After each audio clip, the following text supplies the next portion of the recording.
Good morning, Glenn Bartholomew with you this Friday, and coming up on the program. Quite often we have to wait a long time for participants for certain diseases, whereas, we're in a global pandemic right now. We don't have to wait a long time for people to come forward to take this vaccine. As the UK begins its work to roll out a vaccine for coronavirus across the country, one research specialist there gives us her story of how the virus has touched her life and dominated her work. And also, the taxpayer is now operating a vessel off the coast of Darwin. This is a $250 million debacle. Anger over the events which led to taxpayers picking up a multi-million-dollar bill for the upkeep of an old oil rig every single week. Stay tuned to that for that.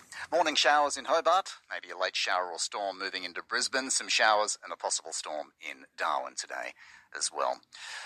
Let's start in the UK, with the official death toll from coronavirus now reaching 60,000.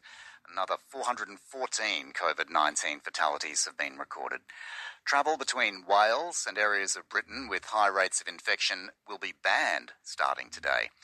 It comes after the UK became the first country in the world to approve the Pfizer vaccine this week. Well, Lucy Wellings is a research specialist nurse who's living and working in London. She's been working on the Imperial College London vaccine trial and is also a participant in the Oxford University vaccine trial. And she says it has been a challenging year. It's definitely been tricky. I come from quite a big family of people that we love to spend time together. So fortunately, I have managed to spend a bit of time with them earlier on in the summer. But with the beginning of the lockdown, I didn't see people for absolutely months, and it's such a shame. My sister only lives a couple of miles up the road, and being so close but not being able to get to people was quite difficult. I did a few cycle tours and would cycle past the house and wave at my sister and my 2-year-old niece just to keep her refreshed in her mind. But it was really tough, and especially, like you say, we've just had the second lockdown, so again that's been really difficult. And unfortunately, we lost our grandma to COVID a week ago. I'm so sorry to hear about that. No, it's okay. So these things, it's been tough for everyone, but it's been a really difficult year. I don't know how else you explain it. Can I ask, with the death of your grandmother, did the lockdowns affect things like her funeral proceedings and all those sorts of arrangements?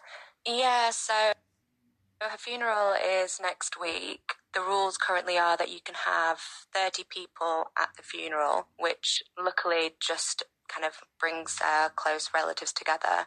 And then there's 15 at the wake, which again will just have to be immediate family. So it kind of narrows things down a bit. My grandmother was a headmistress of a school for about 30 years, so she had lots of people that would be wanting to attend, but we're going to do it virtual as well so that everyone can sign in if they want to observe the service. Absolutely. So it definitely makes things trickier, and just to be there for your family. Like my mum's 4 hours away from me, so I haven't even been able to see her yet, or even when we go to the funeral we have to observe social distancing, so that's going to be particularly tricky at these times. All you want to do is keep those family members close and the people that you love close, but we've got to do what we've got to do at the moment.